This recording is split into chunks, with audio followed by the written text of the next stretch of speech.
राज्याचे मुख्यमंत्री माननीय नामदार देवेंद्रजी फडणवीस, राज्याचे उपमुख्यमंत्री माननीय नामदार एकनाथजी शिंदे साहेब आणि माझे नेते आणि राष्ट्रवादी काँग्रेस पक्षाचे राष्ट्रीय अध्यक्ष, राज्याचे उपमुख्यमंत्री वित्त आणि नियोजन मंत्री माननीय नामदार अजितदादा पवार साहेब यांनी जो निर्णय घेतला तो निर्णय मला मान्य आहे आणि त्या निर्णयाप्रमाणे माझी वाटचाल पुढे सुरू राहणार आहे। दुसऱ्या बाजूला दत्तात्रय भरणे हे शेतकरी पुत्र आहेत, अत्यंत मोठा शेतकरी आहे, जाणकार शेतकरी आहे। त्यांच्याकडे एक खातं सोपवल्यामुळे त्या खात्याला निश्चितपणे न्याय मिळेल आणि त्या खात्यामध्ये त्यांना गरज पडली, त्यांनी माझ्याकडनं काही मदत मागितली तर मी त्यांना 100% मदत करणार आहे। एवढंच नव्हे तर ते जे खातं माझ्याकडे देण्यात आलेलं आहे त्या खात्यामध्ये मला जर दत्ता मामा भरण्याची गरज पडली तर त्यांचासुद्धा सल्ला या ठिकाणी मी घेईल आणि अतिशय उत्कृष्ट काम करण्याचा प्रयत्न करीन।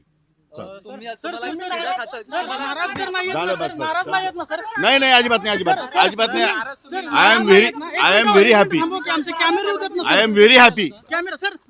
मी हॅपी आहे।